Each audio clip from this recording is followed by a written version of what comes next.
We live in a world that is constantly changing. How can leaders remain effective in an environment that only becomes more and more complex? Imagine you are invited to play a game, but you do not know the rules. As each player makes a move, you attempt to determine their motives and objectives. Through trial and error, you make your moves and look for acceptance or disapproval from the group. And eventually, you determine the rules and play the game. This type of skill can help leaders play the game in organizations. In a way, you are constructing a mental map of what you cannot see.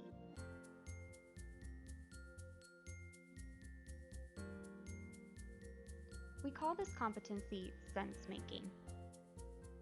What do we mean by sense-making? Put simply, it is making sense and creating structure out of the unknown. Sense-making is indeed a simple concept, but not so simple to employ in the workplace. Why? Because sense-making involves making sense out of things that are unseen or sometimes avoided, such as shifting markets, new technologies, politics, culture, and climate change. But imagine if you could make sense of these things. Sense-making is what turns thought into action.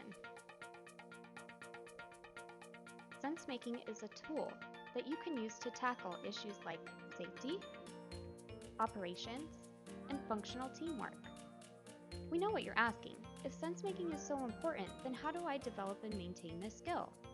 Imagine that practicing sense-making is like drawing a map.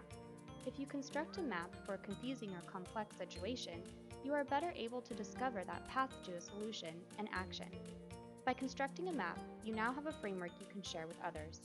You can construct your map through data collection, conversations, building on your own experience, and taking action. Sense-making is not about drawing the right map, but rather facilitating your team in referring to the same map. But the map will likely change over time. Marcel Proust said, "The real voyage of discovery consists not in seeking new landscapes, but in having new eyes."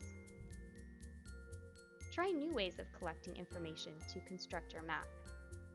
Listen to employees and consumers. Mix financial data with personal interviews. Compare your views and opinions with others. Blend, integrate, and challenge your own ideas as you construct your map. Soon, you will be ready to start your journey, map in hand. Experiment with action, and remember that even failed experiments are useful. In business, companies may learn the pricing rules of the market by charging too much. Companies may learn what marketing strategies are effective by taking risks with advertisements that do not work. Leaders may learn how to lead their employees by using a technique that is not effective.